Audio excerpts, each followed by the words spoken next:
Over this side of the Atlantic, you probably haven't heard yet of the brand Hooké or its founder Fred Campbell, but I liken him to a Canadian Yvon Chouinard, someone who has committed their life to the outdoors while simultaneously running a successful business that embodies it. And like Patagonia's founder, Fred is someone truly obsessed with protecting nature and the wild salmon in particular. To highlight the salmon's precarious state, Fred has produced Scale of Change, a bold new documentary which aims to instill a sense of urgency and action around Atlantic salmon. He tells me about the impetus behind the documentary, why Atlantic salmon on the eastern seaboard of North America are under threat, and how northern Canada is one of the last bastions of truly great salmon runs that must be protected at all costs. Most of my life was always about sharing these great adventures where fish were plentiful, and just telling that great story of the great, amazing Atlantic salmon coming up those rivers. But as time came along, I realized that I had another mission to do, and I wanted to do a new project that would create community and also involve the conservation organizations. So it all started with collaborating with the Atlantic Salmon Federation, but it was also to create a unique community outside of my brand and outside of the Atlantic Salmon Federation, a new platform where we share inspiring stories of people who care about the Atlantic salmon. And it all started because here down south, the salmon need our help. And I want to make sure that a lot of people understand about it. And I want to show to people everything about the Atlantic salmon, especially to people who don't even know about them. So sharing all these messages through the Scale of Change movement. Yes, it's a documentary. This is part 1, but we're already working on part 2, and it's just a great platform. It's a new film. It's a documentary, and it's all about getting people involved and understanding the importance to get involved to make sure that the Atlantic salmon will survive. And it hit me myself because I wasn't expecting such a drastic decline. So that's why I got involved to create this new film, share the stories, share the impactful changes that people are doing, and to say we all need to get involved, much more than the anglers also. Yeah, to spread that word, to spread that net far and wide. I've seen the film. It's fantastic. There is a myriad of characters, a big cast list. You have fishing guides, you have scientists, you have anglers, you have artists, you have a wide demographic there. What was the reason for that? Tell us a little bit about your cast of characters and where the story is set so our listeners can get the picture. Well, of course, we couldn't go all across the provinces where there are Atlantic salmon, but we chose some that were important for us. So we went to Maine. We also went to New Brunswick and, of course, Quebec, my hometown. And I've been traveling all across the world, meeting different people that care about the Atlantic salmon. And the Atlantic salmon means something different to a wide variety of people.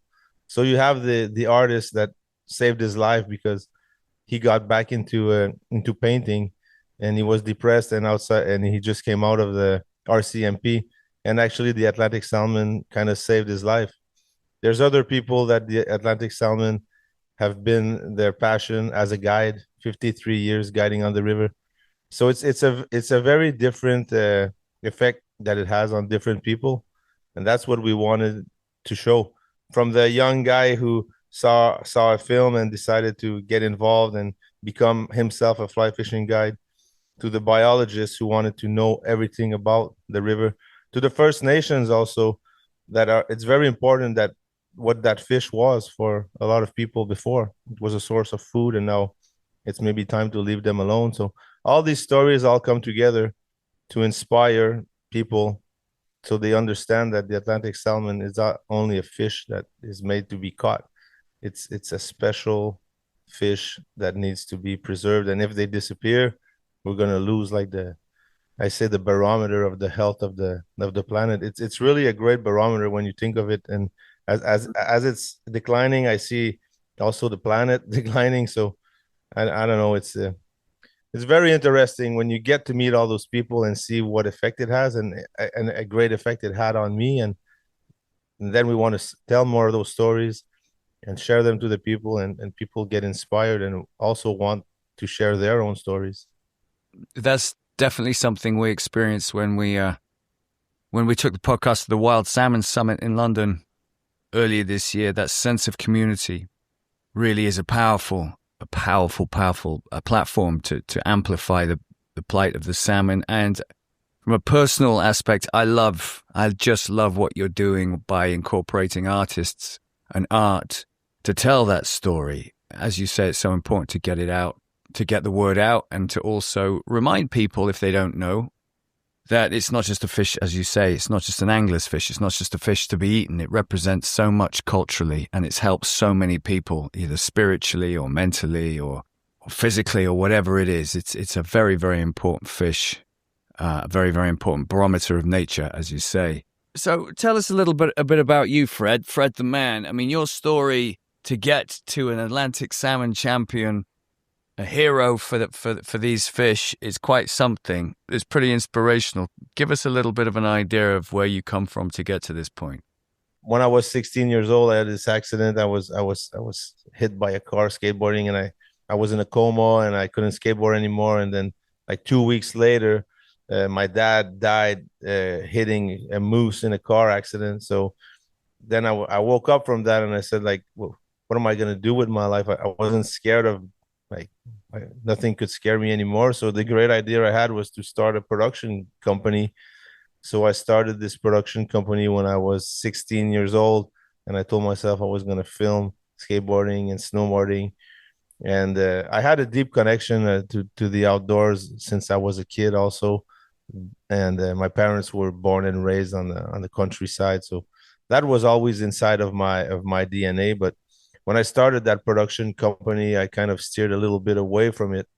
And to make a long story short, I ran that company, and it became really big, and we worked with multiple massive clients, toured the world.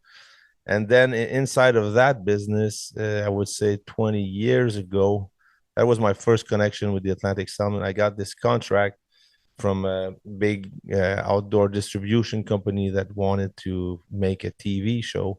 And I followed this guy for a year, this wealthy outdoorsman, and he brought me to the Leaf River where it was caribou hunting and Atlantic salmon fishing. And when he hooked into that fish and I saw it, I was like, wow, that's amazing. And he showed me it, and I got the chance to catch one. And that's when that was the first time it really sparked inside of me. And I didn't know when I was going to get back to it or how I was going to get back to it. But at that moment, I told myself, one day I want to do this, and I want to come back here.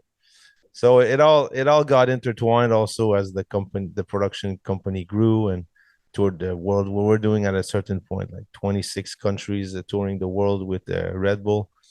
But I still had that Atlantic salmon trip, and that year I had spent with that outdoors man. And I said, I need to get back to doing something like that makes more sense to me.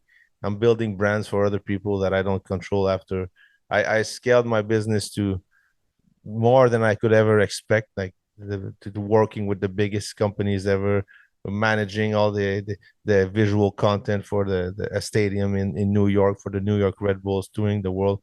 And then I went back to the Atlantic Salmon, and that was in 2012 when like group of people told me, you need to meet these guys, you should show up with your camera. I've always been a videographer, and I could say maybe a business guy, like without wanting to. That's all I did on my life, 27 years of entrepreneurship.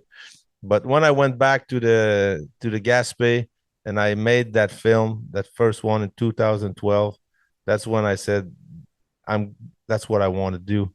And then I aired that clip and put it online. It blew up. Found the name. The name was actually for a fishing crew. And when I said let's call it Hooké, made a hat, did another film, and then everybody asked where can we buy the hat, and that's when everything came together. I'm building a brand. I told my business partner, I'm done. And yeah, so it's been a roller coaster ride, and it's been really crazy. But I've always been attracted to the outdoors. My parents were born in the outdoors, hunting and fishing, and at that point, like I had an introduction to the Atlantic salmon 20 years ago, but the actual moment when I decided that's what I want to do, everything is there. This is what I'm going to build a company on. That was in 2012, actually. But it's like so many things happened like throughout all of my life to give me the skill set also to build something that nobody believed in. But I think the whole story's been like a young kid who's always been inclined and taking the unbeaten paths and giving it all I can, because I almost lost it all when I was 16. So I was never scared of hitting rock bottom anymore. So I think that was the driving force all my life to say, let's do something meaningful. I'm alive and I need to make my father proud. Like that's what I wanted to do. Wow. So the clothing brand Hooké, which huge risk, obviously. You were flying high. You were a very successful founder of a production company that was making films for big brands like Red Bull. I'm sure you were living a great life, earning good money, and you suddenly, having met a salmon on the Gaspé, things changed for you, and you thought, right, I want to do something for this animal. I want to spend more time with this creature in my life. And you founded Hooké. And would you say the chief reason for forming Hooké was a way of implementing your conservation work for the salmon, or is that a happy thing that is in parallel with this company? I would say we grew into all this important conservation work. We've been inspired by great companies like Patagonia, of course. But the first goal was to show these great places to people and show them that how to better like walk with the nature.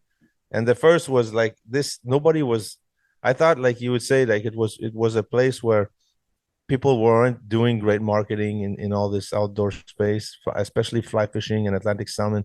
And I truly believed it was a compliment to all the people who love the outdoors, like the mountain bikers, the snowboarders, the hikers, the rock climbers. And the only thing was it was not well marketed. And I truly believe that if we show it in a great way and we show the respect to the nature, it's really gonna work. Because for me, everything was there when I was filming the Atlantic salmon and what I was living and what I saw people live when we brought them into the sport. I think that's what I saw. Like, why has all of this been not promoted or promoted in a way where it was accessible to everybody, but it didn't seem accessible to everybody. So that's where I saw I can create a great community and probably make something good where the economy is rolling. We can get involved with the salmon and now like the best thing is was like when it's gonna be 100% catch and release, nobody's gonna fish. And what happened is that now it's 100% catch and release, and there's never been more anglers on the river. So it was very interesting for me. Like the subject was the Atlantic salmon, was caring for it, was protecting it, and for me it was such a great subject that I thought it could actually be the foundation of a company and also create this community, because people told me there's nobody doing this. Well, who cares? Like I said, that's the goal. Nobody's doing it. That's we're gonna be the first. Like I like to say, first never follows, and that's what's good. Like around the world, it's maybe not like that everywhere. But if you come to Quebec and you see this Atlantic salmon community, it's huge now. It grew and grew and grew, and all respectful, like-minded people who care about the fish. So I don't think we did any harm to the rivers or to the fish. We just created hope and showed people that you can grow this angling community outside of the private camps and going to other places in the world or other provinces. People are like, why is Quebec so has such a solid community? It's just because we took care of it. They had something to look up to. Other little brands, guides from, you take a guide from downtown, a kid from downtown Montreal who doesn't feel connected to the city, and he shows up in the outdoor show with his mom and he says, I'm going to the Gaspé to become a fly fishing guide. Like, you know what, buddy? Go for it. We showcased that it's important, can make a great living out of it. So it created hope for a lot of people and put forward the great job of being an Atlantic salmon guide, which is very interesting. Like, it's not to say you won't make any money, you shouldn't go for that. Go for it. You'll enjoy, you'll meet people, you'll be on the river, you'll have a good time. So it was all of this that all made it happen, and it was really it's been an amazing ride, and now we're involved more than ever to make sure that the more people we get involved have all that conservation minded spirit. Would you say Atlantic salmon fishing is perceived, rightly or wrongly, as an elitist sport, as much as it still is here? And what are you doing to destigmatize it? Definitely not anymore. Now it's Great. way more like it's fully open. Like we have over 100 rivers that are accessible. You pay between 40 to $80 a day. Everybody's talking about it. It's on the news. Young kids are building lodges. Friends are getting involved. It's amazing, but it was all because of the marketing and also the community aspect of it, and that's how it grew. So it's possible everywhere else in the world in any other sport, but you need to show to the people something else than that. So we were fishing on these great rivers where we had paid $40 a day, and we were catching like 20-30 pound salmon fish. And hey, you could do it yourself. So the tourism also grew.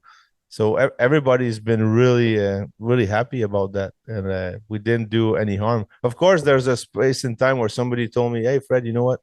What are you going to do with the resource? You're promoting something that maybe has a limited source of pressure you can put on it."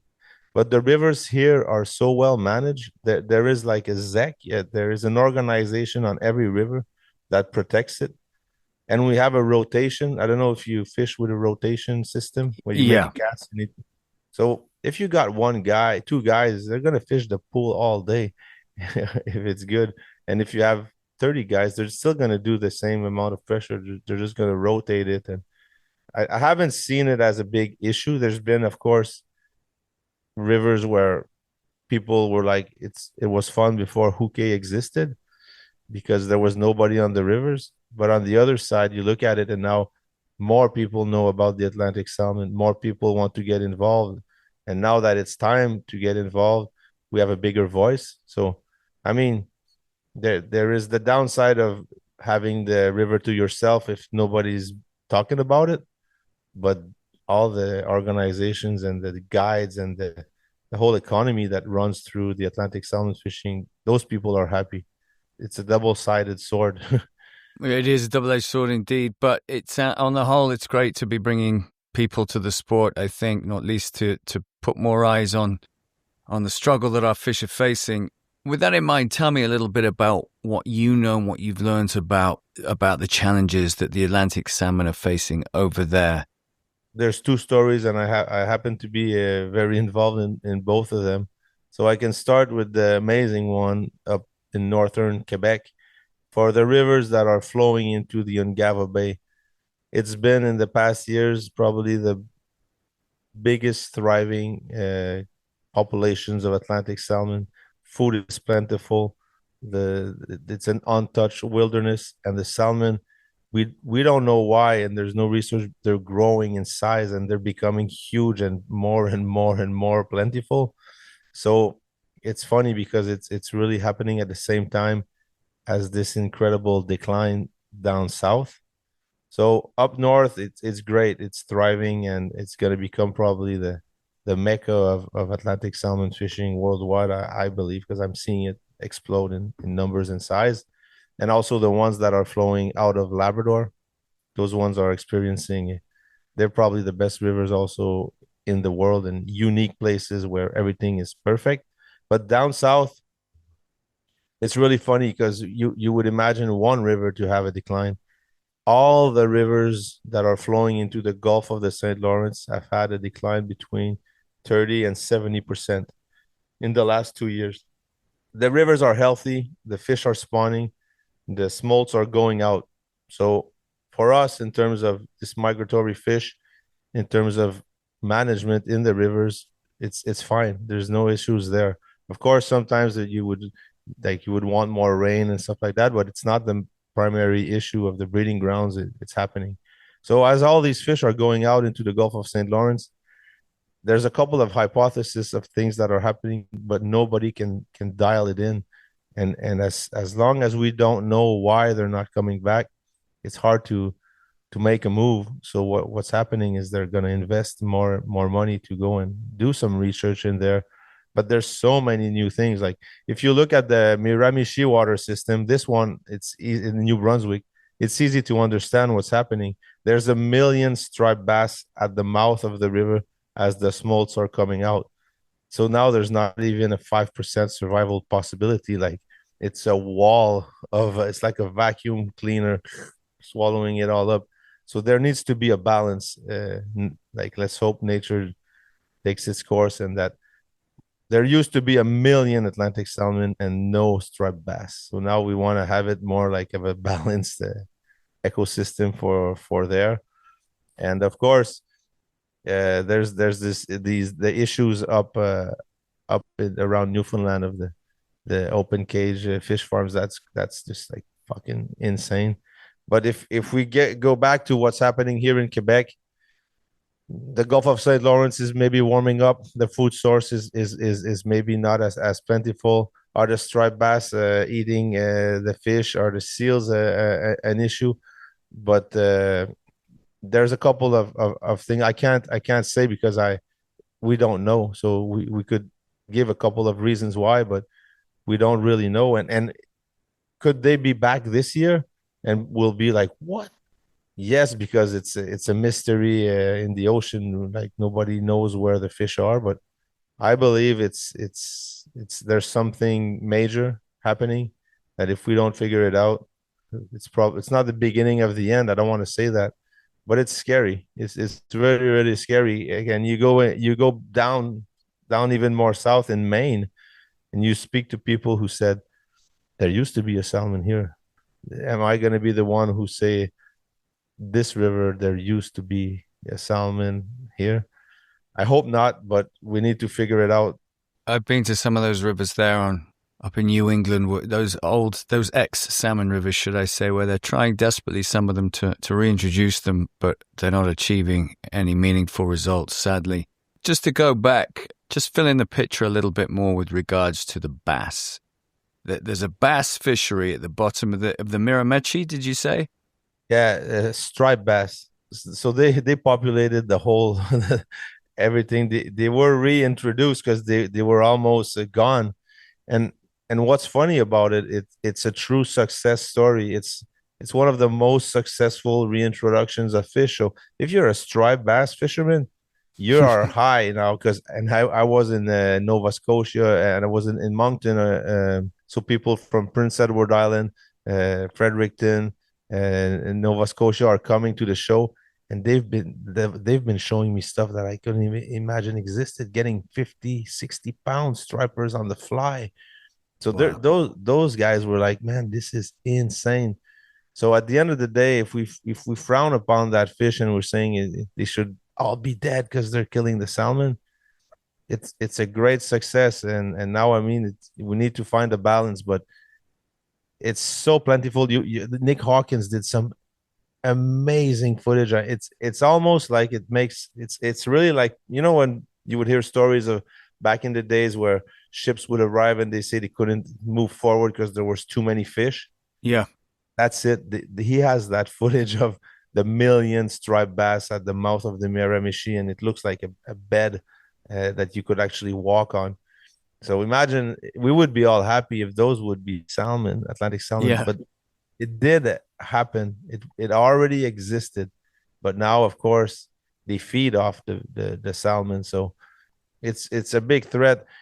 I think the Atlantic salmon angler is creating this, is frowning upon the striped bass, but it's also like it's an amazing fish to fish for. It's great introduce people into the sport, and the challenge to go and get those 50 pounders is crazy. So will they replace the Atlantic salmon? I hope not. I really hope not. But I like the goal is not to say let's kill them all. That would not create the balance that is needed. So the goal would be for them to go back down to a reasonable size, 300,000, and then get the salmon to rise again. Interesting. So there's northern Canada and then there's southern Canada. And what we're saying is northern Canada is in recent years becoming a real stronghold for the majority of your quota of salmon.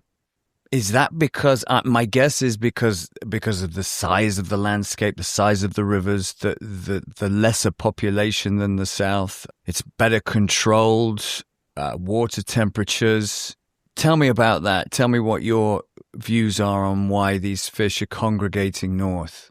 Well, I have a lot of friends that are outfitters of the north, and what I believe is that, let's say you look at the north 20, 30, 40, 50 years ago, it was colder, way colder, where it's the tundra, nothing could grow. And now they're seeing the trees grow. They're seeing the bed, the sides of the river just exploding. Trees are growing, like everything is growing because the temperature is more made for that. So I believe also the water is warming up and maybe creating this better ecosystem for the fish to thrive, for it to have more food, for it to be more active. And that's what I can imagine. And I think they're not taking the migratory route to Greenland. They're staying in Gava Bay, which is full of food. They're just eating up, going back into the rivers. That's what I can say, because I remember, like, I went there, I went on the Leaf River 20 years ago.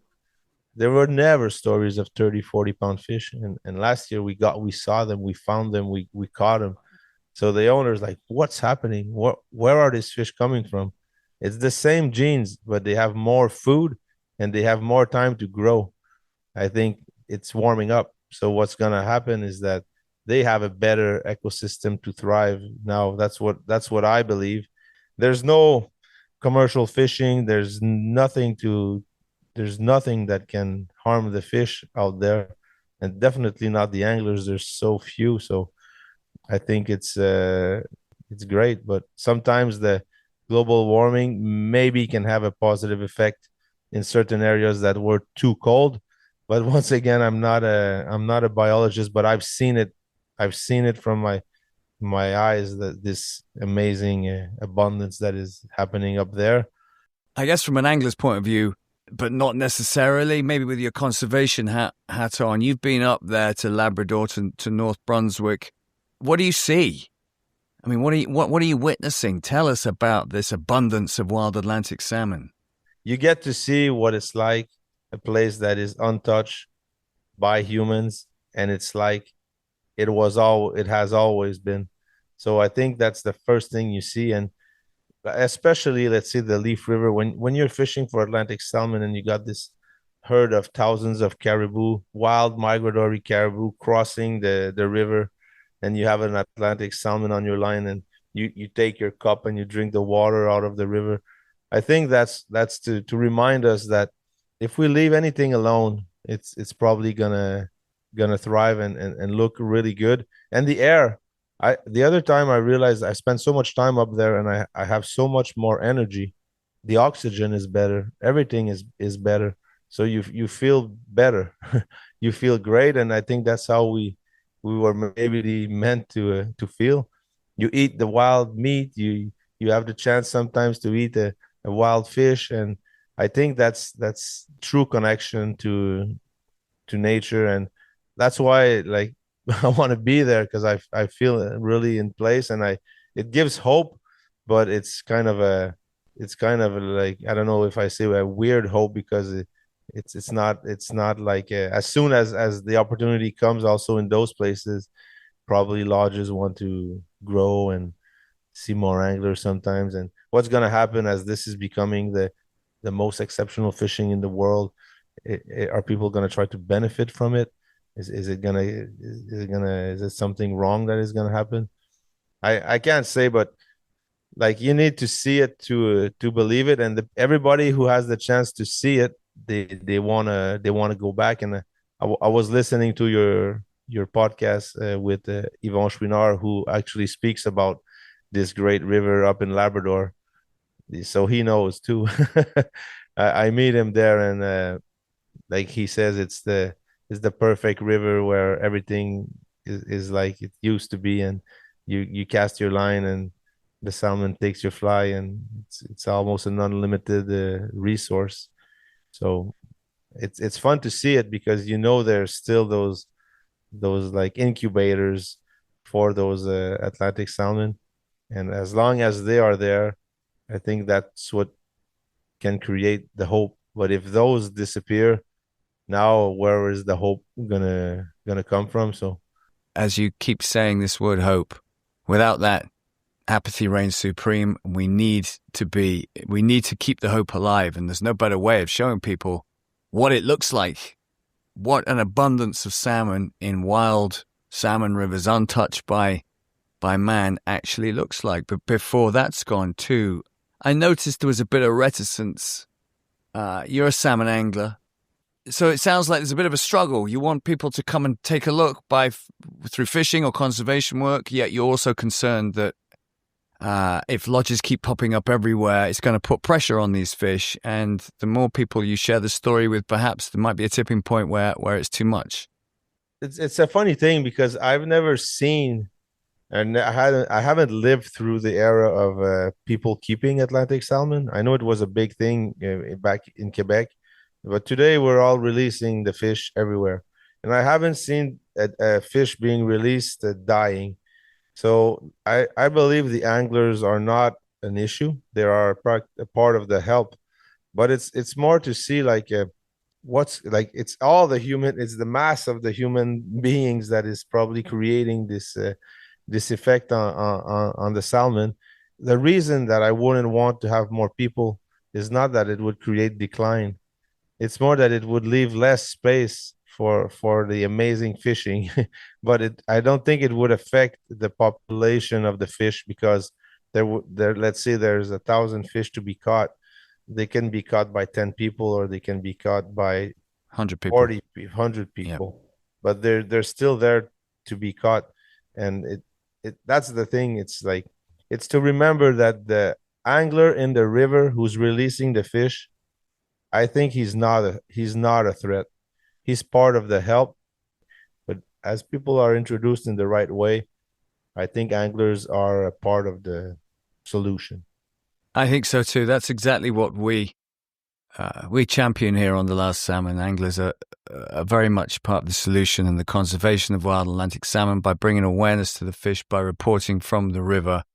And as long as catch and release is on the whole practiced, certainly where it needs to be, I think to say that anglers are detrimental to the wild salmon stock, it's a narrative that aquaculture has created in recent years as a feeble retort to the discoverings of how dangerous and how detrimental they are to the wild salmon stock. They just want to deflect and distract, and we're not having it on this show. And it's good for you to back us up from the other side of the pond there, Frederick. Absolutely, anglers are good news when it comes to wild salmon. So we ask our guests 3 very important questions at the end of each episode.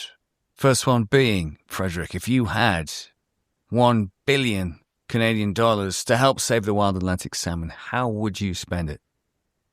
It's funny. It's a funny question, and I reflect upon what I would do. But to be truly honest, I don't know. I know it's not possible, and I know $1 billion wouldn't invent it. But as technology is evolving, could we create this time machine where we go back in time, where human beings were truly connected to the nature and not intelligent enough to destroy it as part of the animal life? And if we could do that, I would stall. I would find more and more money to stall the humans there. So it would always be part of this ecosystem, and human beings would only be another animal that is maybe a little bit more intelligent, that's able to be a great, like we are mammals, a great predator. but have this connection to nature that we don't have anymore. We definitely don't have it because we're building everything doesn't contribute to making a better world. It's just about more money, more wealth, more popularity. And what does that mean? I mean, if you really come to think about it, what means more is when you're out there in the wild, and if you're tracking him. I don't know if you hunt, and when you are out there and you are one on one and you're tracking an animal and you feel you're part of that ecosystem, I truly believe that must have been awesome. So if we could circle back, stop it there, so it doesn't become what it has become, I think it would. That if $1 billion buys that, I'm in. Okay, well, that's an interesting one. We've never had a time machine before.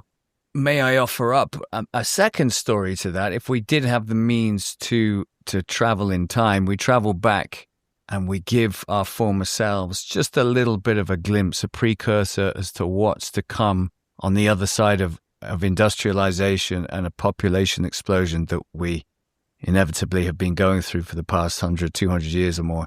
That might be something we might be able to educate our former selves so much to the extent that we might put regulation and safeguarding in place to stop what we're currently causing.